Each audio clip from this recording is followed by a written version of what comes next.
If I leave her here, she dies before sundown.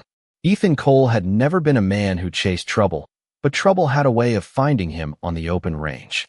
That afternoon, beneath a hard Texas sun, he was riding the eastern fence line of his small ranch when he noticed something dark against the pale grass. At first, he thought it was a fallen saddle blanket. Then the figure moved. Ethan pulled his horse to a stop. An Apache woman lay beside a dry creek bed, one hand pressed against her shoulder where an arrow had struck her. Her dark hair was dusty, and a narrow silver pendant rested against her worn leather clothing. She was conscious, but barely. Ethan climbed down slowly, keeping his hands where she could see them. Her eyes opened. They were sharp despite her exhaustion. "Stay back," she whispered. Ethan stopped. "You need help." She shook her head. "You need to leave." The wind moved through the dry grass, carrying the faint smell of sage and sun-baked earth. Somewhere beyond the ridge, a horse gave a low, uneasy call. Ethan looked toward the sound, then back at the woman. He knew enough about the frontier to understand what her presence could mean. An injured Apache woman on his land could bring questions from the town, trouble from the sheriff, and perhaps worse from whoever had left her there. But Ethan had spent too many years watching decent people turn away from suffering simply because helping was inconvenient. He crouched beside her. "What's your name?" She hesitated. "Ayanna." "I'm Ethan." She looked at him as though his name meant something she had not expected. Ethan carefully removed his canteen and offered her water. She took only a small sip. Then her eyes moved past him toward the ridge. "They are coming." Ethan turned. Nothing was there. Only grass bending beneath the afternoon wind. "Who?" Ayanna did not answer. Instead, her fingers closed around the silver pendant at her neck. It was old, scratched at the edges, but carefully polished, as though someone had guarded it for many years. Ethan noticed a tiny mark engraved on its surface, a circle divided by a single line. He had seen that mark once before, years ago, on an old paper belonging to his father. He could not remember why. He could not remember where. And suddenly, the arrow in Ayanna's shoulder was no longer the strangest thing about her.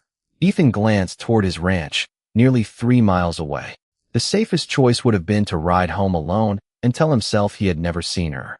Instead, he reached for the reins. "Can you ride?" Ayanna looked at the horse, then at him.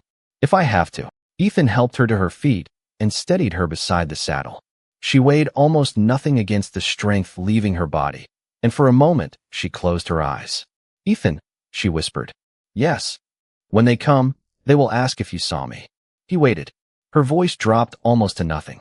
"Whatever you do, don't tell them the truth." Then, from somewhere beyond the ridge, came the distant sound of 3 horses moving across the earth. Ethan looked toward the sound. 3 riders, maybe more behind them. Ayanna tightened her hand around the silver pendant. Ethan understood then that bringing her home was not simply a decision to help a stranger. It was a decision that could change everything he owned. He lifted her carefully into the saddle, mounted behind her, and turned his horse toward the ranch. Behind them, the hoofbeats grew louder. Ahead, the sun was already sinking toward the western horizon. And in Ethan's pocket, beneath the worn leather of his vest, the memory of his father's old papers was beginning to wake. The 3 riders appeared at the edge of the ridge just as Ethan reached the narrow trail leading toward his ranch. He did not need to see their faces to know they were following Ayanna. Their horses moved slowly now, careful and deliberate, as if the riders already believed they had nowhere else to search. Ayanna noticed them too. She sat upright despite her exhaustion, her hand still resting near the silver pendant. "Do not take me to town," she said quietly. "I was not planning to." Ethan turned his horse toward a rough trail that followed the creek for nearly half a mile before reaching the ranch from the back. It was longer, but it would keep them out of sight. The evening air had begun to cool, and the smell of cedar drifted. Across the land, behind them, the riders disappeared beyond the ridge. For several minutes, neither Ethan nor Ayanna spoke. Then she asked, "Why are you helping me?" Ethan kept his eyes on the trail. "Because you needed help. That's simple." "Sometimes it is." Ayanna studied him from the corner of her eye. There was something almost puzzled in her expression, as though she had expected a more complicated answer. Ethan had no better one to give. He had grown up hearing stories about Apache raids, settlers disappearing, and families losing everything on the frontier. He had also learned that stories changed depending on who told them. By the time they reached the ranch, the sun had dropped low enough to turn the hills copper. Ethan led Ayanna inside the small cabin and cleared a place near the stove. He gave her clean water and a folded shirt to use as a bandage. He did not ask questions she was not ready to answer. Outside, his horse shifted nervously near the fence. Ethan stepped to the window. The 3 riders were nowhere in sight. That should have made him feel better. It did not. Ayanna sat quietly near the stove, studying the room. Her eyes stopped on an old wooden desk against the far wall. That belonged to your father? Ethan turned. How did you know? She looked away. I have seen one like it. Ethan crossed the room and opened the desk. Dust covered the papers inside. Most were years old.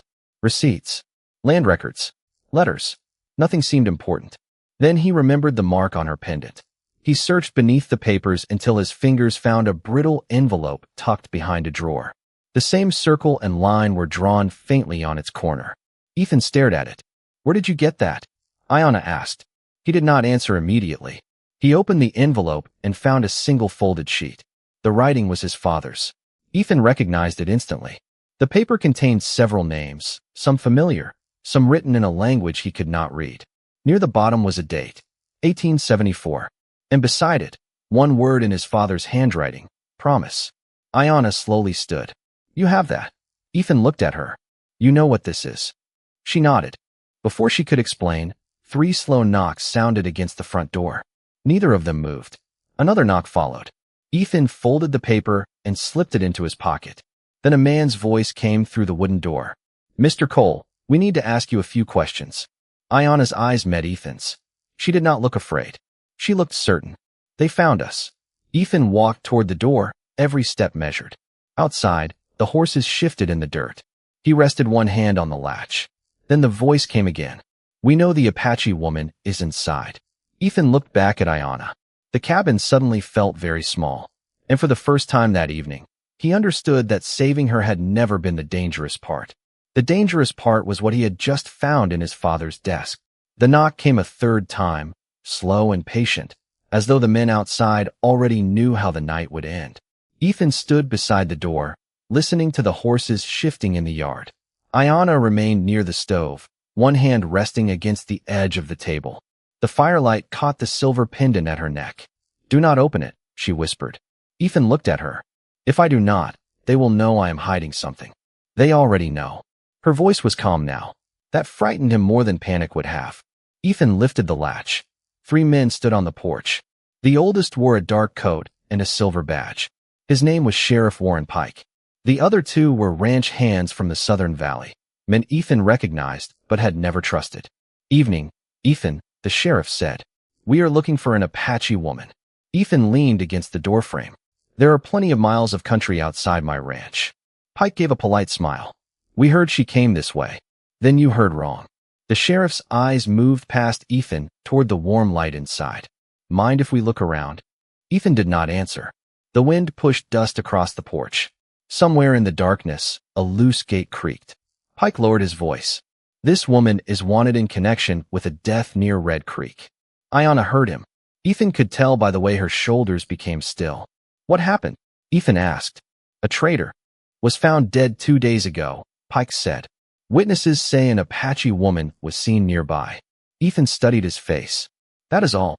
That is enough for tonight. Ethan knew the difference between a question and a decision already made. He stepped outside and quietly closed the door behind him. You are not searching my house. Pike looked surprised. You have something to hide.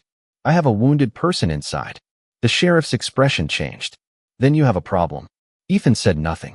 Pike glanced toward the hills. If she is who we think she is, keeping her here could cost you your ranch. That sentence stayed in the cold air between them. Ethan thought of the cattle in his pasture, the mortgage papers in his desk, the roof that needed repairing before winter. Everything he owned had been earned slowly, one season at a time. One accusation could take it away. Then he remembered Ayanna beside the creek, barely able to stand. You can come back with a proper warrant, Ethan said. Pike's jaw tightened. You are making a mistake. Maybe. Ethan closed the door. Inside, Ayanna watched him carefully. You knew they would say that, Ethan said. They always do. Ethan reached into his vest and pulled out the old paper from his father's desk. He placed it on the table. This has a date from 1874. Your pendant carries the same mark. Ayanna stared at the page for several seconds. Then she touched the faded symbol with her fingertips. Your father kept this for 20 years. Ethan frowned. You knew my father? I knew of him. She looked toward the window. He promised my people something. Ethan waited. What did he promise? Ayanna turned back toward him. To tell the truth when the right time came. The words settled heavily in the cabin. Then Ethan noticed something strange. The arrow that had injured her was lying beside the stove, where he had placed it earlier. He looked at its carved shaft. The mark near the feathers was not Apache. It was the same circle and line found on his father's envelope. Ayanna saw his expression. Now you understand, she said. Ethan looked toward the door. Outside, the sheriff's horse was moving away. But another sound had begun in the distance. Not 3 horses this time. Many. Ayanna closed her fingers around the pendant. They are not coming for me anymore, she said. They are coming for what your father left behind. The sound of many horses grew louder until the windows of Ethan's cabin began to tremble faintly in their frames. Ayanna stood beside the table, listening. Ethan folded his father's paper and placed it back inside the old envelope. How many? He asked. Enough, she answered. Outside, moonlight stretched across the pasture, turning the grass silver. Ethan stepped to the window and looked toward the eastern ridge. Dark shapes moved along the horizon. 10 riders. Then 20. More appeared behind them. They were not rushing. They were simply coming, steady and certain, as if the land itself had told them where to go. Ayanna lowered her eyes. My people may believe you took me. Ethan turned. I did not. They will see only what they expect to see. The word stayed with him. Ethan understood that fear could build a story faster than truth ever could. He opened the door and stepped onto the porch. The night air was cool against his face. He raised an empty hand. I am Ethan Cole, he called. She is inside, and she is alive. The riders stopped nearly 100 yards from the cabin. No one spoke. Their horses stood quietly beneath the stars. At the front was an older Apache man with silver threaded through his dark hair. He looked toward the cabin, then toward Ethan. His eyes finally settled on the old envelope in Ethan's hand. The change in his expression was small, but Ethan saw it. Recognition. The man dismounted and walked forward alone. Ayanna stepped onto the porch. Caleb, she said. The man stopped. For several seconds, neither spoke. Then Caleb looked at the arrow beside the doorway. Where did you find her? He asked. Near the dry creek, about 3 miles east. And you brought her here? She needed help. Caleb studied Ethan. Most men would have taken her to the sheriff. Ethan glanced toward the distant road. Most men were not standing there when she needed someone. Caleb looked at Ayanna.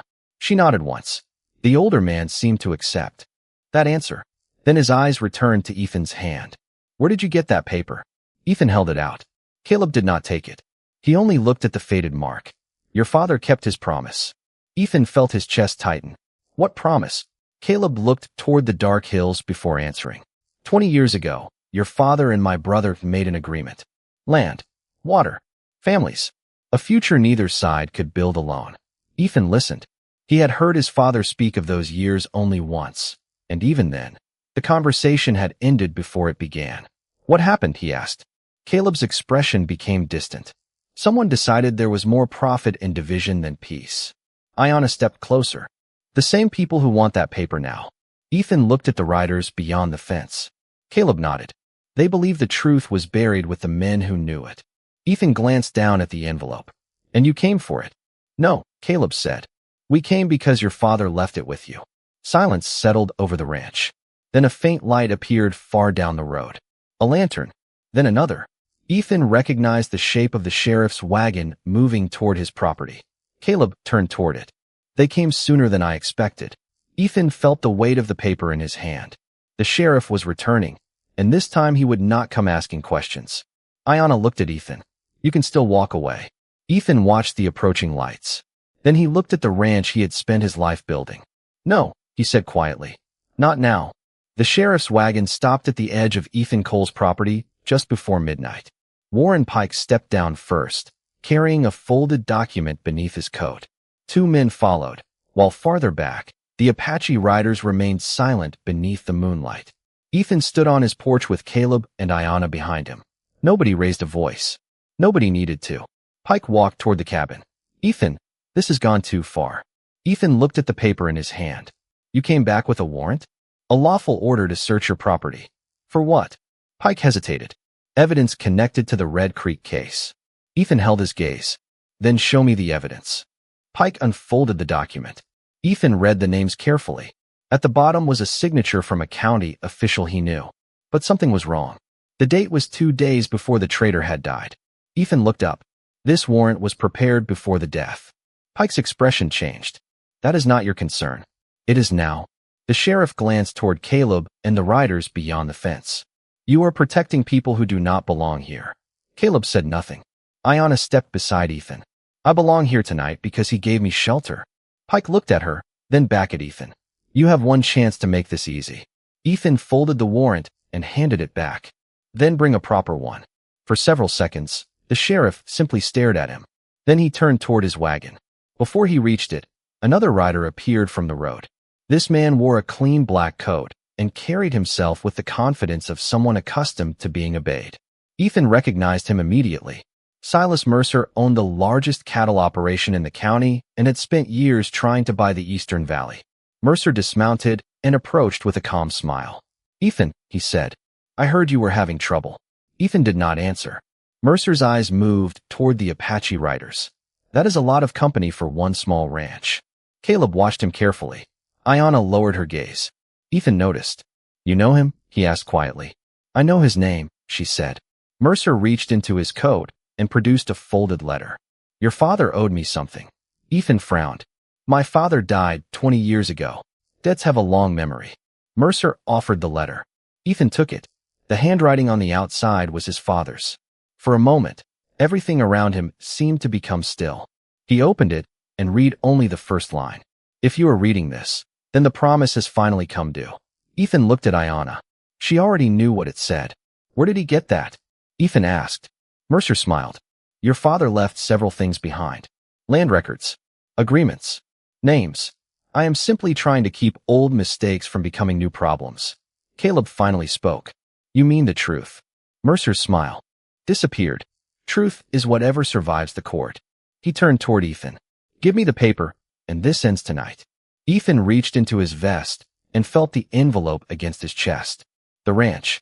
His father's name. Ayanna's future. Everything seemed to rest on one small piece of paper. He looked at Mercer and quietly shook his head. No, Mercer nodded as though he had expected that answer. Then he looked toward the eastern hills. More lanterns were appearing in the distance. Not soldiers. Not strangers. Neighbors. Ranchers. Families. People who had heard rumors and come to see the truth for themselves. Ethan realized the secret was no longer hidden.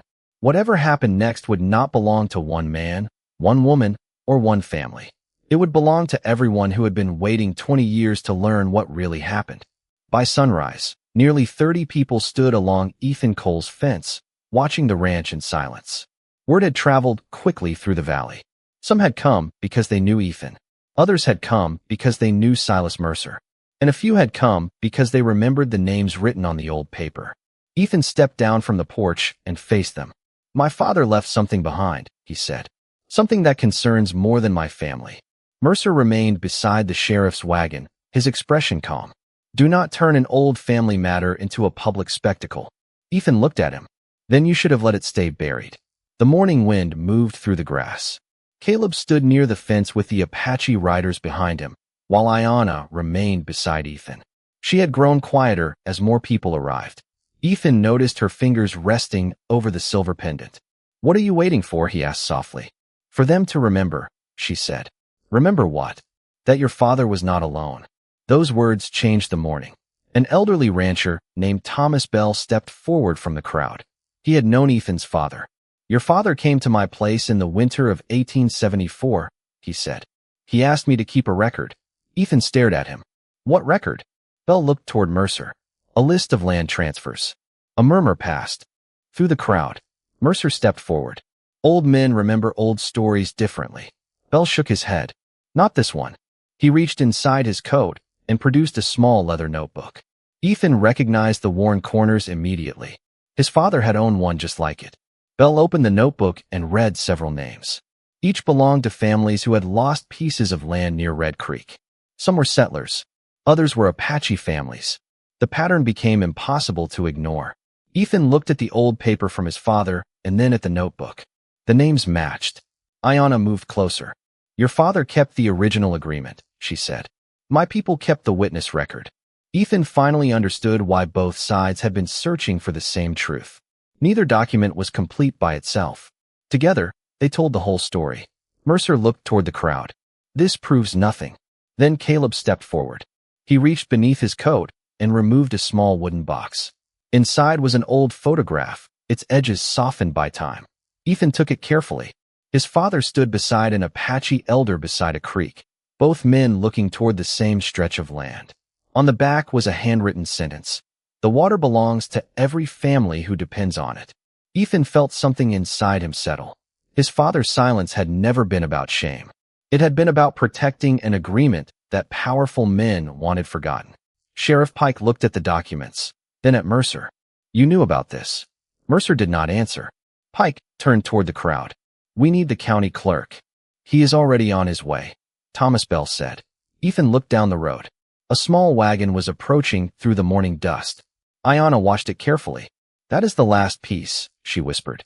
Ethan turned toward her. What is? She touched the pendant. The name of the man who started all of this. The wagon stopped. A clerk stepped down carrying a wooden case. He looked at Ethan, then at Caleb, and finally at Mercer. I was told to bring the original county records. He opened the case. Inside was a single ledger. Ethan reached for it. Before he could open the cover, Mercer spoke quietly. You should know what you are about to uncover. Ethan looked at him. I think we already do. He opened the ledger. One name appeared on the first page. Ethan recognized it immediately. It belonged to a respected man who had been dead for years. And beneath that name was another name. Still living, still standing in the morning light. Silas Mercer. The name on the ledger seemed to remain in Ethan's mind long after he stopped reading it. Silas Mercer. Not merely connected to the old agreement, but listed beside the original land transfer that had changed everything in 1874. Around the ranch, nobody spoke. Even the horses seemed strangely quiet. Mercer looked at the ledger and then at Ethan. You do not understand what you are holding. Ethan closed the book. Then explain it. Mercer took a slow breath. Your father knew the valley was changing. He believed the Apache families and the settlers could share the water and the land. That agreement would have made certain men very unhappy. Thomas Bell stepped closer. And you were one of those men. Mercer looked at him. I was a young man then. Young enough to make a fortune, Bell replied. The sheriff remained silent, studying the pages. Ethan turned toward Ayanna. Your father knew about this? She nodded. He trusted mine. Her fingers moved over the silver pendant. They promised that no family would be pushed away from the water.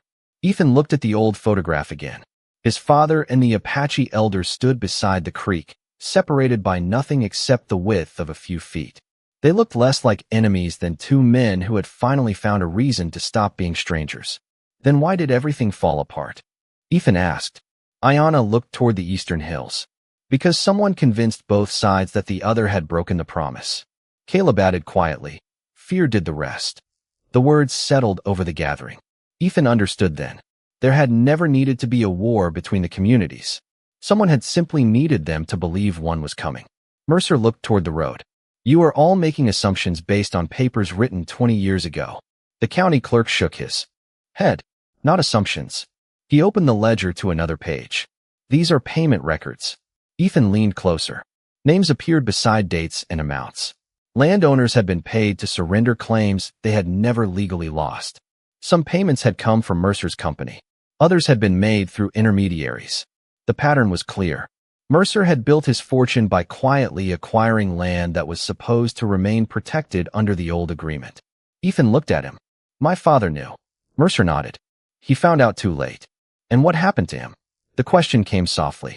Mercer did not answer. Thomas Bell did. He spent his final years trying to preserve the records. Ethan looked down at the desk in his cabin, suddenly remembering how his father had kept the curtains closed whenever strangers came near the ranch. How he had once told Ethan that some promises were heavier than gold. Ayanna watched him carefully. He wanted you to find this. Ethan shook his head. He never told me. Perhaps he was waiting until you were old enough to choose what kind of man you would become. Ethan looked at the people gathered around his ranch. Settlers stood beside Apache riders. Nobody seemed interested in old divisions anymore. They wanted answers.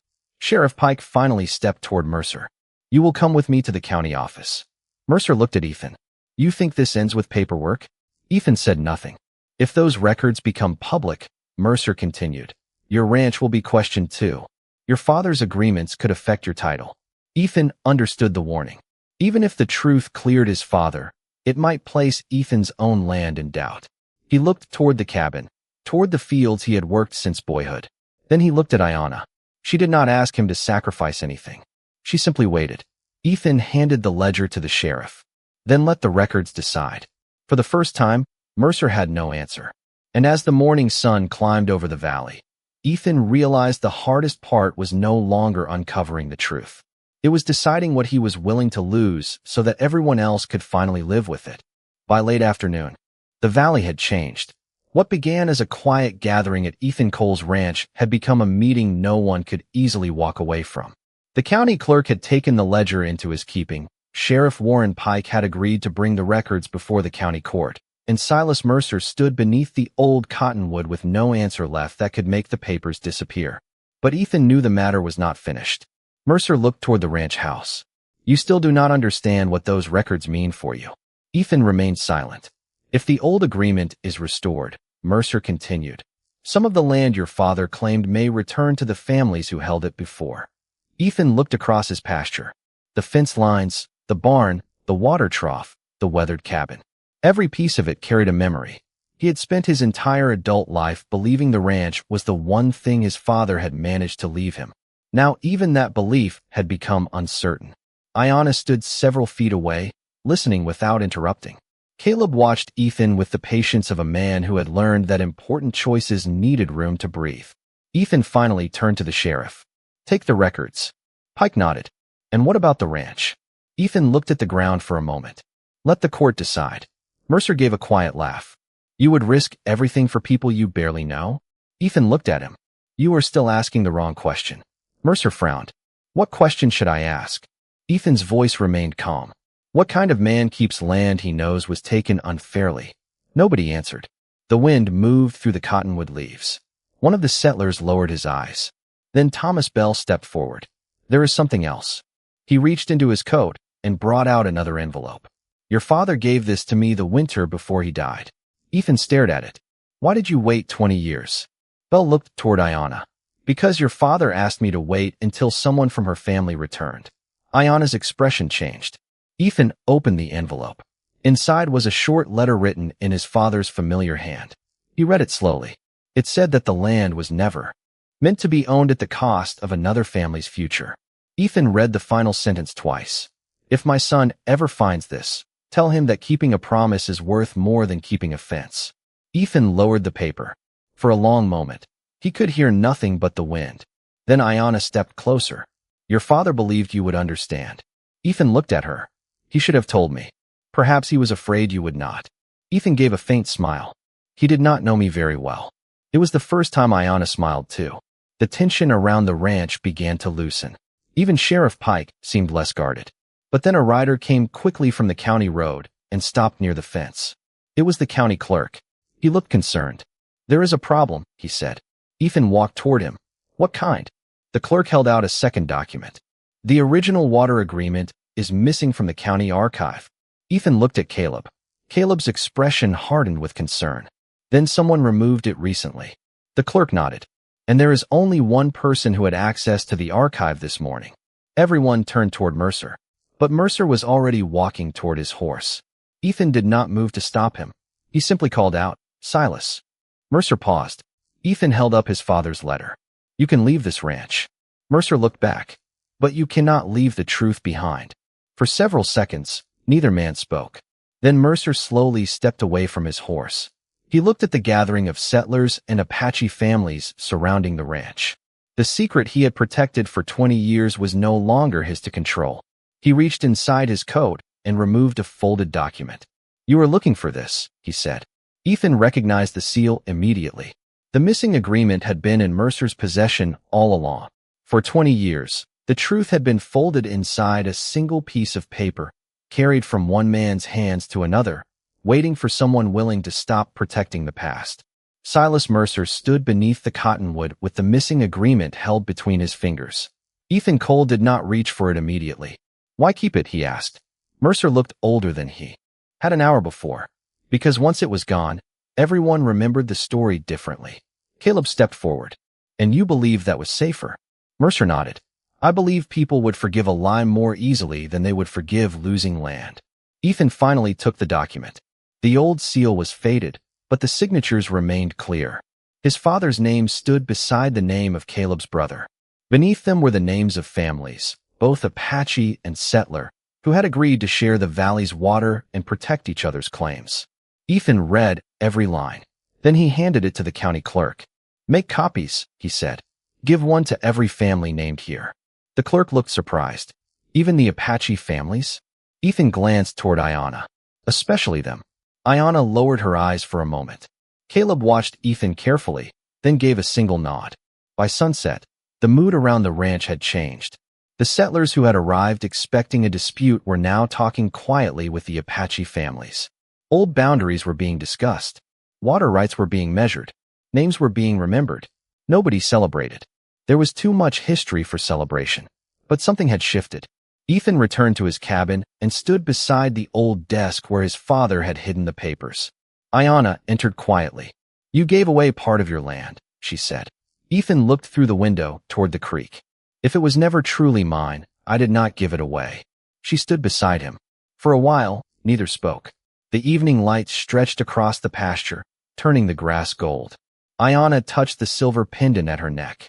"My father wore this before me." Ethan looked at the small piece of silver. "What does the mark mean?" She smiled faintly. "It means two paths can cross without one disappearing."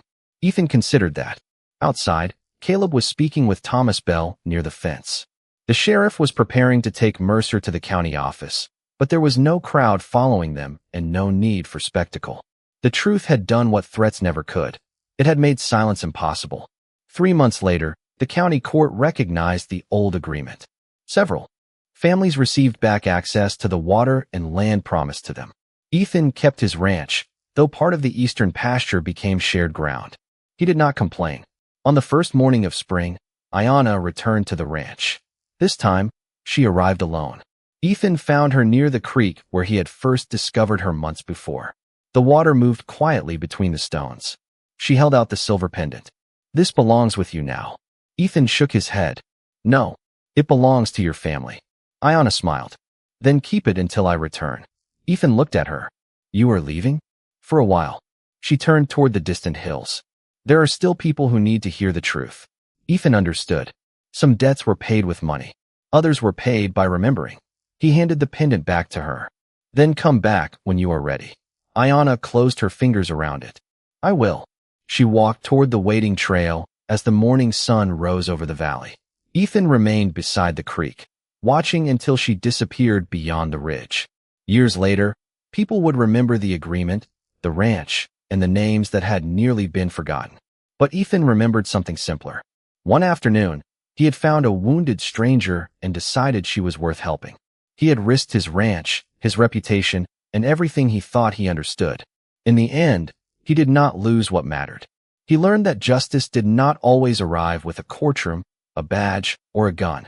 Sometimes it arrived quietly, carried by an injured woman, a faded letter, and a man who refused to look away.